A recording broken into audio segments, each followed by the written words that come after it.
Tim kuasa hukum keluarga mahasiswa UI Muhammad Hasya Atalah yang dijadikan tersangka dalam kecelakaan mengadukan sejumlah kejanggalan ke Ombudsman RI. Mereka membawa sejumlah data penting sebagai bukti. Tim kuasa hukum keluarga mahasiswa UI Muhammad Hasya Atalah Selasa siang mendatangi Ombudsman RI. Mereka membawa sejumlah data terkait dugaan cacat prosedur administrasi dari kepolisian dalam menangani kasus kecelakaan yang melibatkan Muhammad Hasya dan seorang purnawirawan Polri. Selain itu, mereka juga mengadukan penanganan visum sebuah rumah sakit terhadap korban usai terjadi kecelakaan.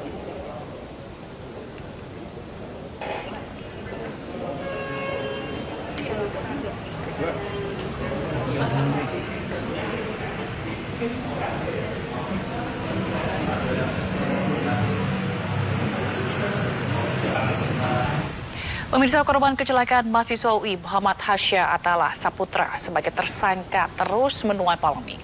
Saat ini polisi menghentikan penyidikan, namun Polda Metro Jaya membentuk tim pencari fakta atau TPF.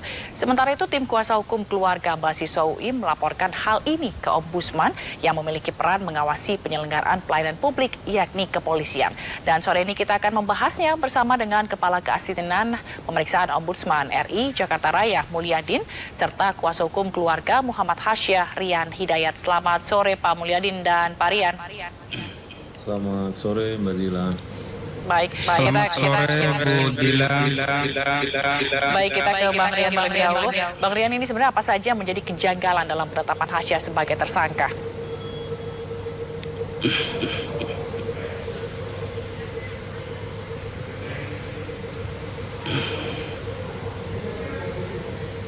Bang Rian, bisa dengar suara saya?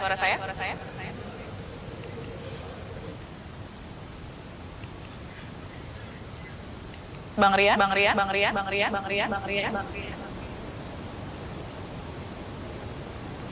Ya pemirsa, mohon maaf sepertinya kita ada kendala teknis. Kita akan ke kuasa hukum keluarga terlebih dahulu. Ini sejauh ini fakta apa saja yang baru ditemukan oleh kuasa hukum?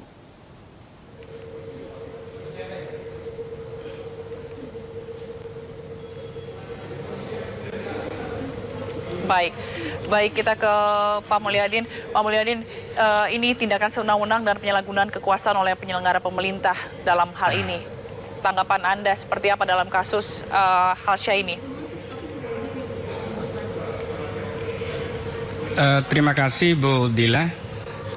Tadi baru saja saya menerima laporan dari teman-teman kuasa hukum dari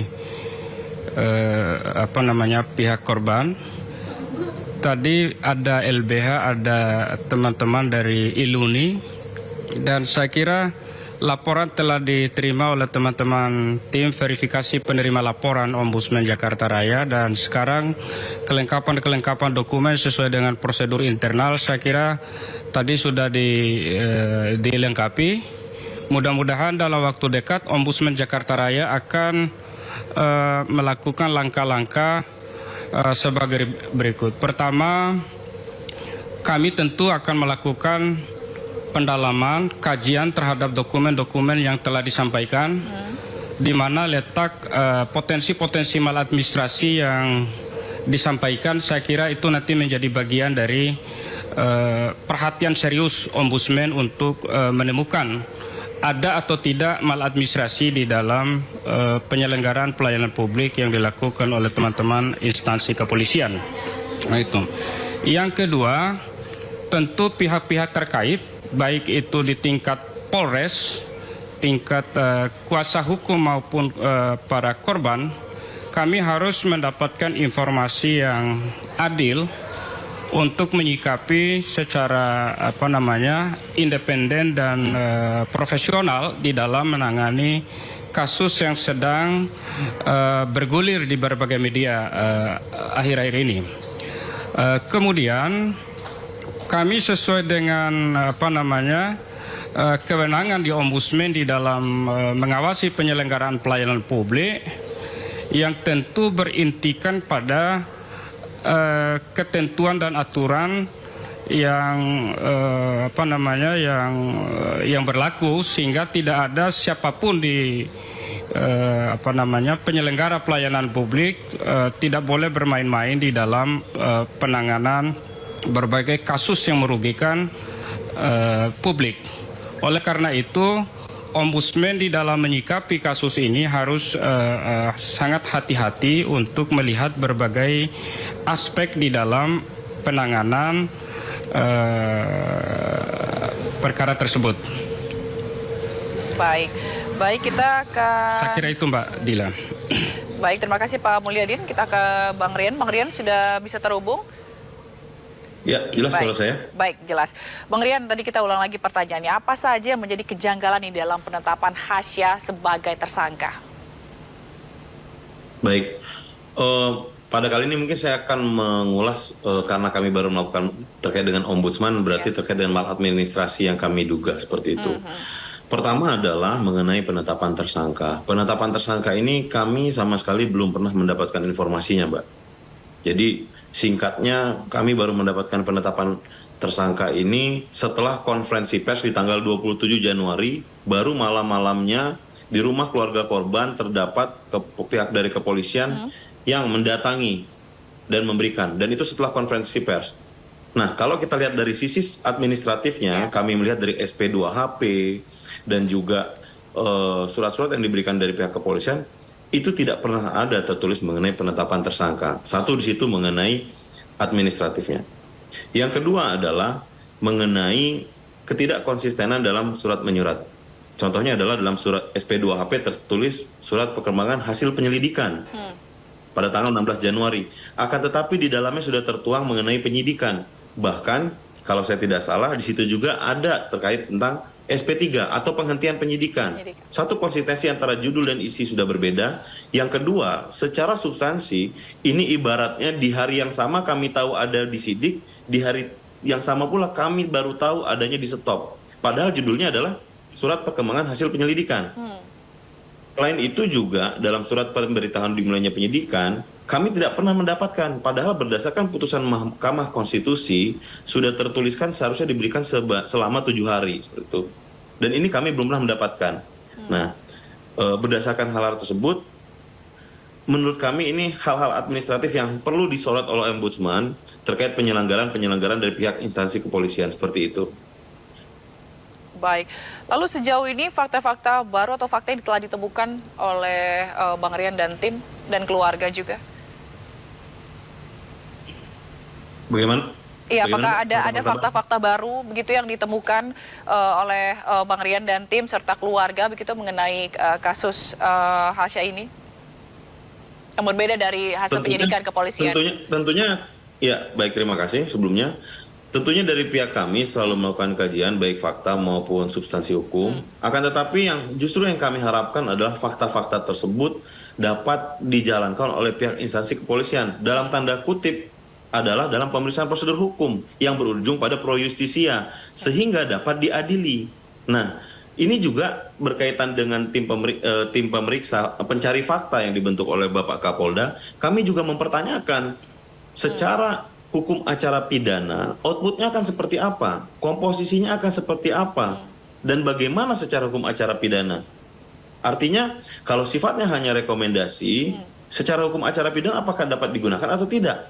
Karena kan balik lagi, negara ini adalah negara hukum yang membutuhkan kepastian hukum. Tentunya untuk sampai dalam tahap pengadilan dibutuhkan tindakan-tindakan pro justisia seperti itu, Mbak. Berarti menurut Anda sejauh ini pihak kepolisian belum cukup kooperatif begitu dalam hal kasus ini? Saya tidak menyatakan belum cukup kooperatif, akan tetapi di sini kami selaku dari kuasa hukum pihak keluarga korban menginginkan keadilan. Dan kami belum mendapatkan keadilan tersebut. Bahkan yang ada malah dengan adanya penetapan tersangka korban yang sudah wafat di tanggal 6 Oktober ditetapkan sebagai tersangka, itu sangat mencederai keadilan. Ini menurut kami. Baik. Lalu tanggapan Anda soal pembentukan TPF untuk mengusut kasus ini, Bang Rian? Tanggapan kami seperti yang saya telah katakan tadi, kami mempertanyakan kepada pihak kepolisian, Bapak Kapolda, tim pencari fakta ini secara hukum acara pidana akan seperti apa? Outputnya apa? komposisinya bagaimana, dan ketika ada komposisi pihak eksternal dan internal, ketika ada pencari bukti-bukti, apakah itu sesuai nanti dengan prosedur hukum acara pidana. Ketika kita mencari keadilan, tentunya kita sangat butuh pemeriksaan hukum yang berujung pada tindakan pro justisia. Nah, ini yang justru kami pertanyakan dengan tim pencari fakta. Artinya kalau kami hanya dipertemukan untuk direkomendasikan, yang kami butuhkan ini adalah kasus ini diusut dan diadili agar dapat diadili oleh pengadilan, sehingga kita mengetahui bagaimana hukumannya, berat atau ringan, kita serahkan semuanya kepada pengadilan yang memang berwenang untuk mengadili seperti itu, Mbak. Baik, kita ke Pak Mulyadin. Pak Mulyadin, apakah nantinya Ombudsman juga akan menjembatani mediasi atau rekonsiliasi ulang begitu? Saya kira persoalan mediasi, kalau memang ada permintaan dari kuasa hukum maupun para korban, Ombudsman selalu membuka diri untuk menuntaskan semua laporan-laporan masyarakat yang masuk di Ombudsman, termasuk laporan yang terkait dengan yang baru diadukan, yang baru kami terima pada hari ini. Menyangkut masalah tadi udah masuk di Polda, polisian, bahkan ke pengadilan, saya kira itu hal yang lain. Tetapi pada prinsipnya kami di Ombudsman sesuai dengan prosedur yang ada, baik mekanisme mediasi, mekanisme pemanggilan para pihak.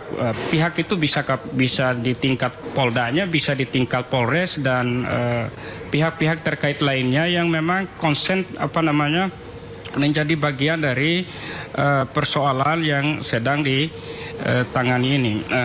Jadi Ombudsman akan melakukan kajian klarifikasi ke pihak-pihak terkait untuk menemukan potensi-potensi maladministrasi yang memang sudah disampaikan oleh teman-teman kuasa hukum. Saya kira apa yang disampaikan teman-teman kuasa hukum tadi sebagian besar juga sudah masuk dokumen yang ada dilaporkan di Ombudsman. Oleh karena itu, Ombudsman sedang melakukan pendalaman kajian dari dokumen-dokumen yang sudah masuk kepada tim verifikasi dan penerima laporan, dan nanti akan segera disampaikan ke tim pemeriksa. Pemeriksa itu bisa langsung ke kepala ke asisten pemeriksa untuk nanti mendiskusikan dengan beberapa anggota tim kira-kira langkah-langkah yang lebih strategis, lebih cepat untuk menindaklanjuti laporan masyarakat ini, bisa melalui mekanisme pemanggilan para pihak, bisa mengundang para pihak, bahkan juga bisa melalui mekanisme mediasi sebagaimana yang diusulkan jikalau memang itu ada permintaan dari pihak terkait. Saya kira itu, Mbak Dila. Baik, tentunya kita berharap kasus ini akan segera clear begitu, segera jelas, dan juga ada keadilan bagi Hasya korban kecelakaan. Baik, terima kasih telah bergabung bersama kami Kepala Keasistenan Pemeriksaan Ombudsman RI Jakarta Raya Mulyadin serta kuasa hukum keluarga Muhammad Hasya Rian Hidayat. Terima kasih telah bergabung bersama kami. Salam sehat. Pemirsa, Joe Biden mendukung pembaruan aturan larangan senjata serbu setelah insiden penembakan massal di California. Informasinya akan hadir sesaat lagi.